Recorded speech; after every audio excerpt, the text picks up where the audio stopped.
Welcome to sports quota. ഇന്ന് നമ്മൾ analyse ചെയ്യാൻ പോകുന്നത് Real Madrid versus Manchester City മാച്ചിനെ കുറിച്ചാണ്. ഈ മത്സരത്തെ നമ്മൾ എങ്ങനെ അനലൈസ് ചെയ്യും അല്ലെങ്കിൽ എങ്ങനെ ഡിസ്ക്രൈബ് ചെയ്യുമെന്നാണ്. വാട്ട് എ മാച്ച് എന്ന് തന്നെ നമുക്ക് പറയാം. കാരണം ചാമ്പ്യൻസ് ലീഗിൻ്റെ റയൽ മാഡ്രിഡ് ചാമ്പ്യൻസ് ലീഗിൽ എന്നൊക്കെ ബൂട്ട് കെട്ടുന്നുണ്ടോ അന്നൊക്കെ മനോഹരമായിട്ടുള്ള ഫുട്ബോളാണ്. As a Real Madrid fan അല്ലാതിരുന്നിട്ടും ആസ് എ ഫുട്ബോൾ ഫാൻ രാത്രികളിൽ നമ്മൾ ഉറക്കം ഒഴിച്ചിരുന്ന് കാണുന്ന മത്സരങ്ങളിൽ നമ്മളെ ഏറ്റവും സാറ്റിസ്ഫൈഡ് ആക്കാൻ പോകുന്ന മത്സരങ്ങളിൽ ഒന്നായിരിക്കുമെന്ന് നമുക്ക് മത്സരം തുടങ്ങുന്നതിന് മുമ്പ് തന്നെ പ്രെഡിക്റ്റ് ചെയ്യാൻ പറ്റുന്ന ഒരു മത്സരം, അതെ റയൽ മാഡ്രിഡിൻ്റെ മാച്ച്. ആ റയൽ മാഡ്രിഡിൻ്റെ മത്സരത്തെക്കുറിച്ച്, സിറ്റിയുടെ മത്സരത്തെക്കുറിച്ച് നമുക്ക് അനലൈസ് ചെയ്യാം.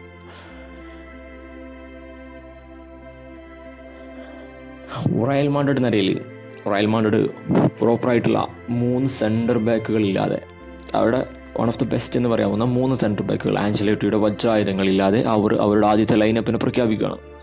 മാച്ച് അവിടെ തൊട്ട് ത്രില്ലിംഗ് ആയി തുടങ്ങുകയാണ്. കാരണം റയൽ മാഡ്രിഡിനാണെങ്കിലും മാഞ്ചസ്റ്റർ സിറ്റിക്കാണെങ്കിലും ക്രൂഷ്യൽ ആയിട്ടുള്ള ഒരു മാച്ച്. റയൽ അവരുടെ 3 ഫസ്റ്റ് ചോയ്സ് CBമാരില്ലാതെ, അത് അവൈലബിൾ അല്ലാതെ അവർ ഇറങ്ങുകയാണ്. മറുഭാഗത്ത് സിറ്റിയുടെ നിലയിലാണെങ്കിൽ റോഡ്രിഗോ ഇല്ല എന്ന് മാറ്റി നിർത്തിയാൽ വൺ ഓഫ് ദി ബെസ്റ്റ് 11ആയിട്ട് സിറ്റിയുടെ മോശം അവസ്ഥയിലൂടെ കടന്നു പോയിക്കൊണ്ടിരിക്കുമ്പോഴും സിറ്റിയുടെ ഏറ്റവും മികച്ച 11 തന്നെ സിറ്റി ഗ്രൗണ്ടിൽ ഇറക്കുകയാണ്. അനലൈസുകളൊക്കെ ഏകദേശം പ്രെഡിക്റ്റ് ചെയ്യുന്നുണ്ട്. ഇത്തിഹാദിൻ്റെ മണ്ണിലാണ്, റിസൾട്ട് എന്തും ആവാം, സിറ്റിക്ക് അഡ്വാൻറ്റേജ് ഉണ്ട്.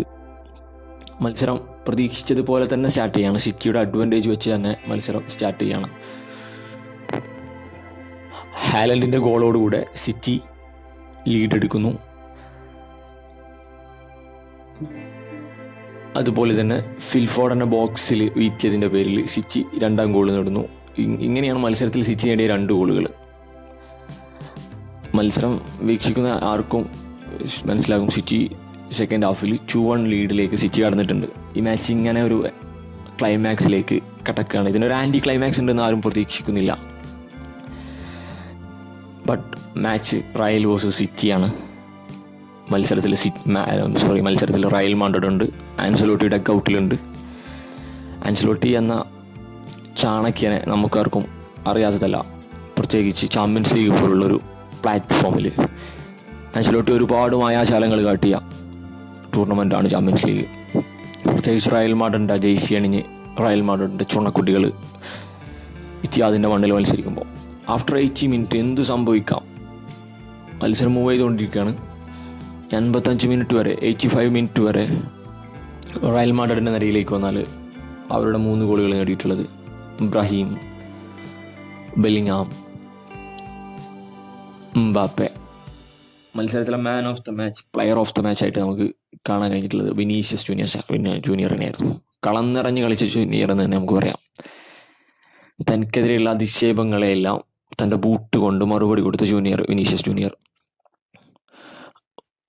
ഗ്രൗണ്ടിൽ നമുക്കൊരു ബാനർ തന്നെ കാണാൻ കഴിയുന്നുണ്ട് വിനീഷ്യസിനെ അപമാനിച്ചുകൊണ്ട്. അതിനെല്ലാം അദ്ദേഹം തന്നെ എൻഡ് ഓഫ് ദ മാച്ച് അദ്ദേഹം പറയുന്നുണ്ട്, തനിക്ക് പ്രചോദനമായിട്ടുള്ളത് അത്തരത്തിലുള്ള ബാനറുകളാണ്, കൂടുതൽ മികച്ച മത്സരം കളിക്കാൻ എന്നെ സഹായിച്ചിട്ടുള്ളത് അത്തരത്തിലുള്ള ബാനറുകളാണ്. 2 അസിസ്റ്റും അദ്ദേഹം നൽകുന്നുണ്ട്. 5ഓളം ചാൻസുകൾ അദ്ദേഹം ക്രിയേറ്റ് ചെയ്യുന്നുണ്ട്. റയൽ മാഡ്രിഡിൻ്റെ നമ്മൾ ഈ മത്സരത്തെ എങ്ങനെ വിശകലനം ചെയ്താലും റയൽ മാഡ്രിഡിൻ്റെ 11 അതൊരു ആവറേജ് 11ആണ്. പ്രത്യേകിച്ച് റയൽ മാഡ്രിഡ് പോലൊരു ലോകോത്തര ടീം ഒരു ബിഗ് മാച്ച് ഈ സീസണിൽ വോൺ ചെയ്തിട്ടില്ല, അല്ലെങ്കിൽ അവർക്ക് ലീഡ് എടുത്ത് വിജയിക്കാൻ കഴിഞ്ഞിട്ടില്ല. ബാർസലോണയായിട്ടാണെങ്കിലും വേറെ വലിയ ക്ലബ്ബുകൾക്കെതിരെ ഈ സീസണിൽ അവർക്ക് ഒരു ബിഗ് മാച്ച് വിജയിക്കാൻ സാധിച്ചിട്ടില്ല. അത്തരത്തിലുള്ള സാഹചര്യത്തിൽ മറ്റൊരു ബിഗ് മാച്ചിന് ആഞ്ചലോട്ടി ഇറങ്ങുമ്പോൾ അവരുടെ പ്രോപ്പറായിട്ടുള്ള ഫസ്റ്റ് ചോയ്സ് ആയിട്ടുള്ള 3 സെൻറ്റർ ബാക്കുകളെ അവർക്ക് ഗ്രൗണ്ടിൽ അവൈലബിൾ അല്ല. അത്തരത്തിലൊരു സാഹചര്യത്തിൽ പോലും ചൗമനിയും വൽവർദയെയും മെൻഡിയെയും അസെൻസിയോ എന്ന അക്കാഡമിക് പ്ലെയറെയും വെച്ച്, അസെൻസിയോ ലാലിഗ മത്സരങ്ങളിൽ റയൽ മാഡ്രിഡിൻ്റെ ലൈനപ്പിൽ ഇടം നേടിയിട്ടുണ്ടെങ്കിലും ചാമ്പ്യൻസ് ലീഗ് പോലുള്ള ബിഗ് മാച്ചുകളിൽ അദ്ദേഹം എങ്ങനെ പെർഫോം ചെയ്യുമെന്ന് ആസ് എ ഫുട്ബോൾ ഫാൻ എന്ന നിലയിലും നമ്മളെല്ലാവരും നോക്കിക്കണ്ടുകൊണ്ടിരിക്കുകയായിരുന്നു. പക്ഷെ അദ്ദേഹം ആ ദൗത്യം അദ്ദേഹം ഏറ്റെടുക്കുക തന്നെ ചെയ്തു. അപ്പം നമ്മൾ ഇത്തിഹാദിൻ്റെ മണ്ണിലാണ് എന്തു സംഭവിക്കാം. ഒരു അവേ മാച്ചാണ്, റയൽ മാഡ്രിഡ് എത്രത്തോളം പ്രിപ്പയർഡ് ആണ് എന്നൊന്നും നമുക്ക് പറയാൻ പറ്റില്ല. പിന്നെ ക്രൂഷ്യൽ മാച്ചാണ് സിറ്റിയെ സംബന്ധിച്ചിടത്തോളം, റയലിനെ സംബന്ധിച്ചിടത്തോളം നിലനിൽപ്പിൻ്റെ മത്സരമാണ്. മത്സരം മൂവ് ചെയ്യും തോറും മത്സരം എൻ്റർടൈൻ ആയിക്കൊണ്ടിരിക്കുകയാണ്.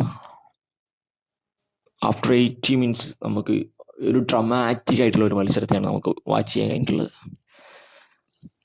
ഒരു 85 മിനിറ്റ്സിന് ശേഷം എന്തോ ഭ്രാന്തളകിയ പോലുള്ള റയൽ മാഡ്രിഡ്, വിറളി പിടിച്ചൊരു റയൽ മാഡ്രിഡ്. ഇത്തരത്തിലുള്ള റയൽ മാഡ്രിഡിനെ നമ്മൾ ഒരുപാട് തവണ UCL പട്ടക്കളത്തിൽ നമുക്ക് കാണാൻ കഴിഞ്ഞിട്ടുണ്ട്. അത്തരത്തിലുള്ളൊരു റയൽ മാഡ്രിഡ്. ബെല്ലിംഗ്ഹാമിനെ കുറിച്ച് സംസാരിക്കാതെ ഈ ഒരു വീഡിയോ നമുക്ക് അവസാനിപ്പിക്കാൻ കഴിയില്ല. എജ്ജാതി മനുഷ്യൻ എന്ന് പറഞ്ഞാൽ ഡിഫൻസിലുണ്ട്, അറ്റാക്കിങ്ങിലുണ്ട്, ഒഫൻസിലുണ്ട്. ഏത് തരത്തിലുള്ള ഗോളടിക്കുക, ടാക്ലിംഗ്, ഒരു ടീമിന് എന്താണോ ആവശ്യം, ഒരു ടീം മാൻ, ബാഡ്ജിന് വേണ്ടി ഇത്രത്തോളം എഫേർട്ട് എടുക്കുന്ന ഒരു ടീം മാൻ, അതാണ് നമുക്ക് ബെല്ലിംഗ്ഹാമിൽ കാണാൻ സാധിച്ചിട്ടുള്ളത്. ഇനി മറ്റൊരു താരം ബ്രാഹിം. എത്ര മത്സരങ്ങൾ ക്ലബിന് വേണ്ടിയിട്ട് ബാഡ്ജ് അണിയാൻ സാധിച്ചിട്ടുണ്ടോ, അതിലൊക്കെ പെർഫോം ചെയ്യാൻ സാധിച്ച ഒരു പ്ലെയർ. ക്രൂഷ്യലായിട്ടുള്ള സന്ദർഭങ്ങളിൽ, ക്രൂഷ്യലായിട്ടുള്ള മാച്ചുകളിൽ, ക്രൂഷ്യലായിട്ടുള്ള പോയിന്റുകളിൽ, ഈക്വൽ പോയിന്റുകൾ നേടേണ്ട ഗോളുകൾ, മത്സരത്തിലേക്ക് തിരിച്ചു വരേണ്ട ഗോളുകൾ അവിടെ ഇബ്രാഹിമുണ്ട്. റയൽ മാഡ്രിഡ് എവിടെയും പോയിട്ടില്ല. ചാമ്പ്യൻസ് ലീഗ്, റയലിൻ്റെ എല്ലാ മാച്ചുകളും എൻ്റർടൈനാണ്. നമ്മൾ കരുതും ഇപ്പോൾ കഴിഞ്ഞതാണ് റയലിൻ്റെ ഏറ്റവും മികച്ച ചാമ്പ്യൻസ് ലീഗ് മാച്ച് എന്ന്. അല്ല, ഇനി റയൽ അടുത്ത് കളിക്കാൻ പോകുന്ന ചാമ്പ്യൻസ് ലീഗ് മാച്ചും ഇതുപോലെ തന്നെ ആയിരിക്കും, നമുക്ക് ഷുവറാണ്. ചാമ്പ്യൻസ് ലീഗാണ്, റയലാണ്. സിറ്റിയുടെ ഭാഗത്തേക്ക് കടന്നു വരാം. പരിതാപകരം എന്നല്ലാതെ ഈ മത്സരത്തെക്കുറിച്ച്, സിറ്റിയെക്കുറിച്ച് നമുക്ക് സംസാരിക്കാൻ കഴിയില്ല. എൻ്റെ പേഴ്സണൽ ചോയ്സാണ്, വേൾഡിലെ one of the best sweeper കീപ്പറാണ് Ederson. But in my opinion City ഒരു പുനർവിചിന്തനത്തിന്, അല്ലെങ്കിൽ ഒരു പുനർവിചിന്തനത്തിന്, ഒരു ആലോചനയ്ക്ക് സിറ്റിക്ക് സമയമായിട്ടുണ്ട്. എഡേഴ്സനെ കുറിച്ച് സിറ്റി കാര്യമായിട്ട് തന്നെ ചിന്തിക്കേണ്ട അവസ്ഥയിലേക്ക് സിറ്റി എത്തിയിട്ടുണ്ട്. സിറ്റിയുടെ എൻ്റെ മാച്ചിനെ കുറിച്ച് നമുക്ക് സംസാരിക്കാമെങ്കിലും എഡേഴ്സനെ കുറിച്ച് പേഴ്സണലി സംസാരിക്കുമ്പോൾ എഡേഴ്സൺ ഈ ലാസ്റ്റ് മാച്ചിൽ വീക്കായിരുന്നു. എഡേഴ്സൺ വീക്കായിട്ടുള്ള ഒരുപാട് മത്സരങ്ങൾ നമ്മൾ പ്രീമിയർ ലീഗിൽ നമ്മൾ കണ്ടിട്ടുണ്ട്. അതുപോലെ ഒരു മത്സരം, ഇതൊരു ക്രൂഷ്യൽ മാച്ചാണ്. എങ്ങനെ ഒരു ബോളിന് ഫ്രണ്ടിലേക്ക് വരണ്ട എന്നുള്ള ഡിസിഷൻ എടുക്കാൻ ക്യാപ്പബിൾ ഇല്ലാത്തൊരു കീപ്പറൊന്നുമല്ല ഒരു ലോകോത്തര കീപ്പറായിട്ടുള്ള എഡേഴ്സണ്. ആ ഡിസിഷൻ മേക്കിങ്ങിൽ പാളിച്ചകൾ പറ്റുന്നുണ്ടെങ്കിൽ അതേ ഔട്ട് ഓഫ് ഫോമാണ്. സിറ്റി അടിച്ചിട്ടുള്ള റയൽ അടിച്ചിട്ടുള്ള സെക്കൻഡ് ഗോളൊക്കെ എഡേഴ്സന്റെ ഡിസിഷൻ മേക്കിങ്ങിൽ വന്ന പാളിച്ചകളാണ്. ഇത്തരത്തിലുള്ള പാളിച്ചകൾ പ്രീമിയർ ലീഗിൽ ഒരുപാട് നമ്മൾ കണ്ടു കഴിഞ്ഞു. സിറ്റി ഒരു പുനർവിചിന്തനത്തിന് ഈ സാഹചര്യത്തിൽ അത്യാവശ്യമായിട്ട് നിൽക്കേണ്ടതാണ്. പെപ്പിൻ്റെ അവസ്ഥ വളരെ പരിതാപകരമാണെന്ന് തന്നെ പറയാം. കാരണം വളരെ മോശം സാഹചര്യത്തിലൂടെ ഈ സീസൺ കടന്നുപോയിക്കൊണ്ടിരിക്കുന്നു. ഒരു ബിഗ് മാച്ച്, ഒരു ക്രൂഷ്യൽ മാച്ച്, ഒരു അനദർ മാച്ച് അവർ പരാജയപ്പെട്ടിരിക്കുന്നു. എൻ്റെ ഒരു മാച്ചിനെ കുറിച്ച് പറഞ്ഞാൽ ഒരു ട്രോമാറ്റിക് ആയിട്ടുള്ള മത്സരം.